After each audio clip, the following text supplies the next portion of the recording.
కామం ఎందుకు అంత ప్రమాదం? మితిమీరిన కామం మనల్ని ఎలాంటి స్థాయికి తీసుకెళ్తుంది? ఎలా మనల్ని నాశనం చేస్తుంది? ఈరోజు తెలుసుకుందాం. మనిషిని కిందకి లాగేది శత్రువు ఎవరంటే బయటి శత్రువు కాదు. లోపల పుట్టే కోరికే నిజమైన శత్రువు.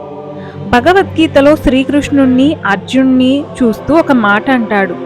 కామ ఏష క్రోధ ఏష రజోగుణ సముద్భవ.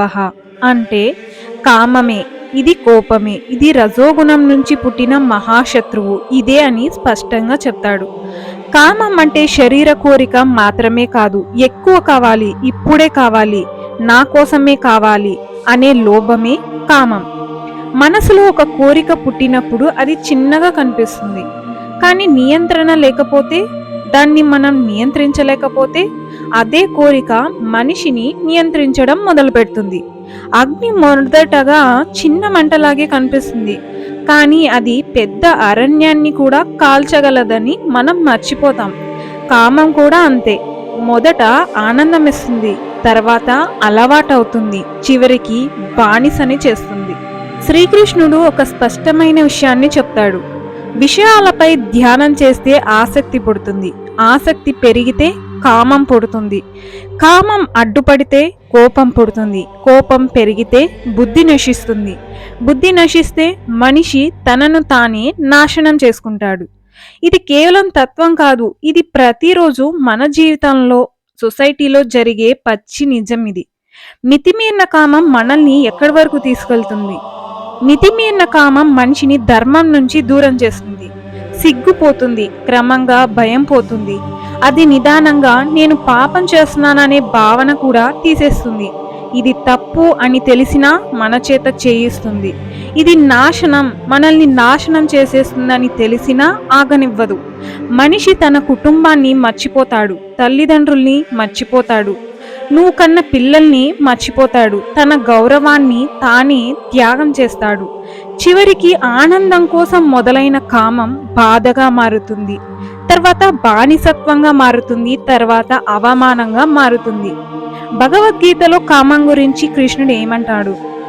ఈ ప్రపంచంలో కామం అంటే ఎప్పటికీ తృప్తి చెందని ఆకలి, ఎప్పటికీ నిండని గుంట.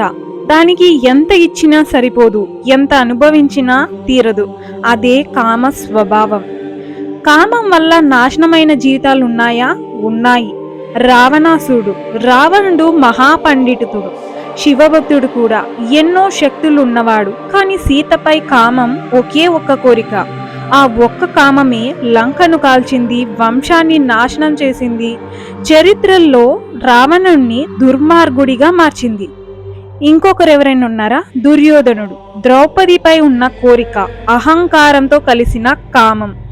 ఆ ఒక్క సభలో చేసిన అపకారం మహాభారత యుద్ధానికే కారణమైంది. కురువంశం మొత్తం నాశనమైపోయింది. జయద్రథుడు ద్రౌపదిని అపహరించాలనే కామం. ఆ ఒక్క తప్పు అతని మరణానికి, తండ్రి శాపానికి కారణమైంది. కీచకుడు బలవంతంగా కామాన్ని కోరాడు, అదే రాత్రి ప్రాణాలని కోల్పోయాడు. ఇతిహాసం చెప్తుంది కామం బలం కాదు, బలహీనత. సాధారణ జీవితాల్లో ఇలాంటివి ఎన్నో ఉదాహరణలు. ఎంతో కష్టపడి సంపాదించిన ప్రతి రూపాయి ఒక్క అక్రమ సంబంధంతో చెదిరిపోతుంది. పిల్లల భవిష్యత్తు నాశనం చేస్తుంది, గౌరవాన్ని వీధిలో పెడుతుంది, మనసులో శాంతి లేకుండా పోతుంది. ఇది కథ కాదు, నిత్యం మన జీవితాల్లో చూస్తున్న పచ్చి నిజాలు. శ్రీకృష్ణుడు చెప్పేది ఒకటే, కామాన్ని చంపమని కాదు, కామాన్ని నియంత్రించమని, ఇంద్రియాలపై నియంత్రించమని, మనసుని నియంత్రించమని. మనిషి ఇంద్రియాలకు సేవకుడైతే బానిసవుతాడు, ఇంద్రియాలకు యజమానైతే యోగి అవుతాడు. కామం మన శక్తిని కిందకి లాగేస్తుంది, బ్రహ్మచర్యం అదే శక్తిని పైకి తీసుకెళ్తుంది, నిన్నొక స్థాయిలో నిలబెడుతుంది. కామానికి లొంగినవాడు క్షణిక ఆనందం పొందుతాడు, కానీ కామాన్ని జయించినవాడు జీవితాన్ని గెలుస్తాడు. చాలా మంది కామాన్ని చిన్నగా అనుకుంటారు, ఏముందిలే చిన్నదే కదా అని. కానీ కామం అనేది చిన్నదైతే కాదు. కామాన్ని ఆటగా తీసుకుంటే జీవితం ఒక ఆటలా మిగిలిపోతుంది. నీ భార్యతో ధర్మబద్ధంగా బాధ్యతతో జరిగితే అది పాపం కాదు, అది గృహస్థ ధర్మం. కానీ అదే కామం నీ ఇంటి గడప దాటించి వేరే వారి దగ్గరకు నిన్ను తీసుకెళ్తే అక్కడే మొదలవుతుంది అసలైన నీ పతనం. నువ్వు రాత్రింబవళ్ళు కష్టపడి సంపాదించిన ప్రతి రూపాయి నీ భార్యకి నీ బిడ్డకి చేరకుండా వేరే చోట ఖర్చు చేస్తే దానికి చెల్లించాలి ఖచ్చితంగా భారీ మూల్యం. ఇది దేవుడు శిక్ష కాదు, ఇది కర్మ లెక్క. ఇంట్లో నీ భార్య ఖాళీ పాత్రలు చూస్తూ పడుకున్న ప్రతి రాత్రి, నీ బిడ్డలు ఆకలితో నిద్రపోయిన ప్రతి క్షణం, వాళ్ళు దాచుకున్న ప్రతి కన్నీటి చుక్క నీ కర్మ ఖాతాలో నమోదు అవుతూనే ఉంటుంది. నువ్వు ఆనందం అనుకున్నది వాళ్లకు శిక్షగా మారిన రోజు, అదే రోజు నుంచి కర్మ నీ జీవితంలోకి అడుగు పెడుతుంది. నిదానంగా, శబ్దం లేకుండా, కానీ తప్పించుకోలేని విధంగా అడుగు పెడుతుంది. నీ శాంతి పోతుంది, నీ గౌరవం కరుగుతుంది, నీ ఇంట్లో వెలుగు తగ్గిపోతుంది. ఇది కథ కాదు, ఇదే నిజం. కర్మ ఎప్పుడు వెంటనే కొట్టదు, సరైన సమయం చూసి పూర్తి లెక్కతో తిరిగి వస్తుంది.